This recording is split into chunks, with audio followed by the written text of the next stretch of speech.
Olá, eu sou Fábio Koraziak, coordenador técnico do Treino Correto, e na videoaula de hoje a gente vai falar sobre as melhores e piores dobras cutâneas. E para definir isso a gente vai utilizar 3 critérios. 1. Compressibilidade do tecido adiposo no local da medição. 2. Espessura da pele no local da medição. 3. Correlação entre a medida e a quantidade real de tecido adiposo no local encontrada por meio de dissecação de cadáveres. E por fim, eu vou falar de alguns critérios para escolher as dobras cutâneas e a equação para estimar o percentual de gordura.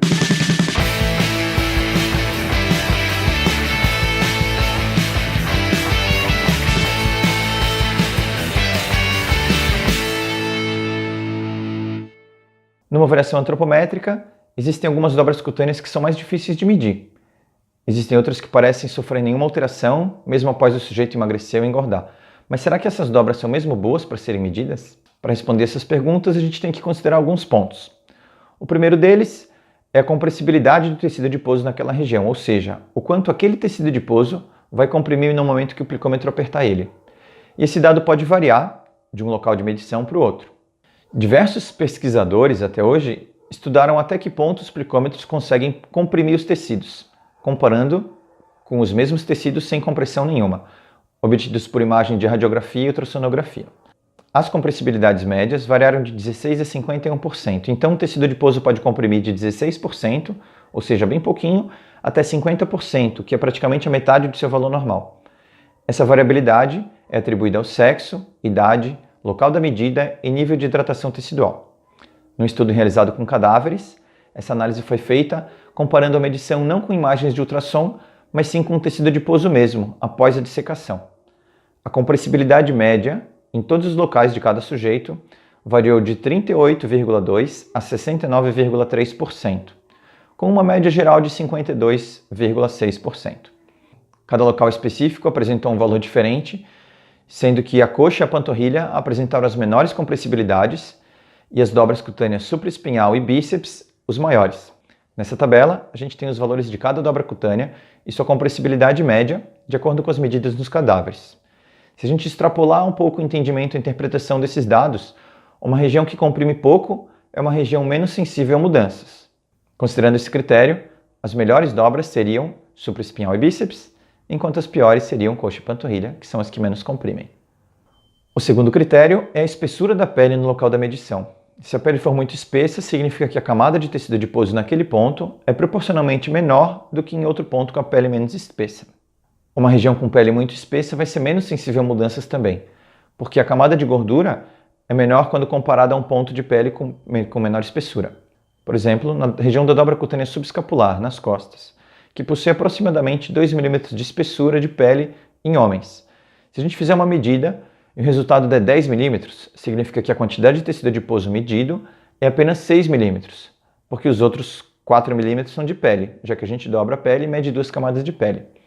Numa segunda avaliação, se o indivíduo reduzir a quantidade de tecido adiposo pela metade, a dobra cutânea não vai descer para 5 mm, e sim para 7, ou seja, 3 mm de gordura, que é a metade dos 6 que foi medido anteriormente, mais 4 mm de pele, que não se altera, ou seja, em vez de 5, vai dar 7. Sendo assim, pontos de medição que possuem a pele mais espessa são também menos sensíveis a alterações de tecido adiposo, porque a pele dificulta a leitura precisa da quantidade de tecido adiposo. Nessa tabela, a gente pode observar os pontos de medição das dobras cutâneas com pele mais espessa em cima e com pele menos espessa embaixo. Nesse critério, e observando a tabela, as melhores dobras seriam bíceps e panturrilha, enquanto as piores seriam subescapular e peitoral. O terceiro critério é a correlação entre a medida feita e a quantidade real de tecido adiposo naquela região, encontrada por meio de dissecação. Por exemplo, se a gente medir a dobra cutânea abdominal em 2 sujeitos, em um deu 10 mm e no outro deu 12 mm.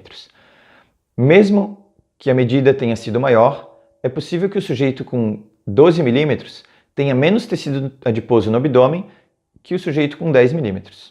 Ou seja, o que a correlação mostra é quão confiável é aquela medida naquele local para afirmar se realmente uma medida maior ali representa, de fato, uma quantidade maior de tecido adiposo ali.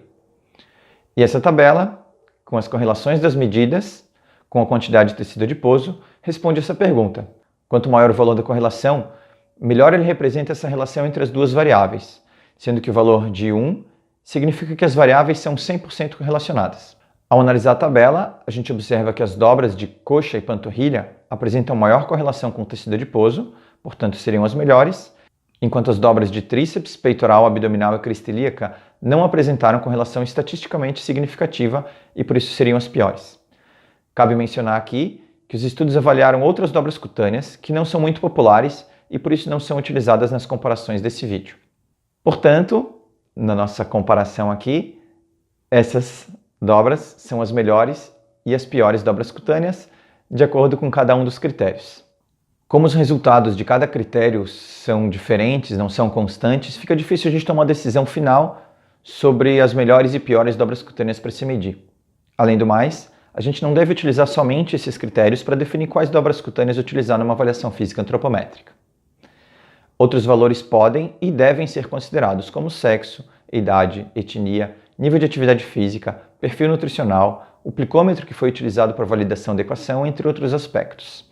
No dia 11 de abril, agora, depois de amanhã, quinta-feira, nós, do Treino Correto, a gente vai lançar o nosso curso online de antropometria, falando mais sobre os critérios a serem utilizados na escolha da equação para predizer percentual de gordura, e ensinando as técnicas corretas para identificar pontos anatômicos e realizar as medidas de dobras cutâneas, perímetros e diâmetros ósseos. São 8 horas de curso, divididas em 43 videoaulas, para você assistir quando tiver tempo. Nessas aulas, a gente vai passar a maneira correta de realizar 26 medidas, além de apresentar diferentes formas de tratar e analisar os dados antropométricos, indo além da simples predição de percentual de gordura. E se liga agora, no fim de semana de lançamento, de 11 a 14 de abril, a gente vai estar com uma super promoção de 45% de desconto na compra do curso. Isso mesmo, 45%. Ficou interessado? Quer saber mais? Então, aperta nesse botão aqui em cima e entra no nosso site para pegar mais informações. O link para acessar o site também está aqui embaixo na descrição desse vídeo. Para finalizar, eu gostaria de ressaltar a necessidade de entender todas as variáveis envolvidas na medição, leitura e interpretação das dobras cutâneas. Como a gente viu, o valor da dobra cutânea pode ser influenciado pela compressibilidade da gordura, pela espessura da pele no local e pela relação entre a medição feita e a quantidade real de tecido adiposo. Considerando esses aspectos, diferentes dobras podem ser melhores ou piores para demonstrar a quantidade de tecido adiposo no local. Espero que você tenha gostado dessa videoaula. Escreve aí nos comentários o que você achou e não esqueça de curtir e compartilhar com seus amigos. Se quiser continuar nos acompanhando, se inscreva no nosso canal, porque a gente lança uma videoaula nova toda semana.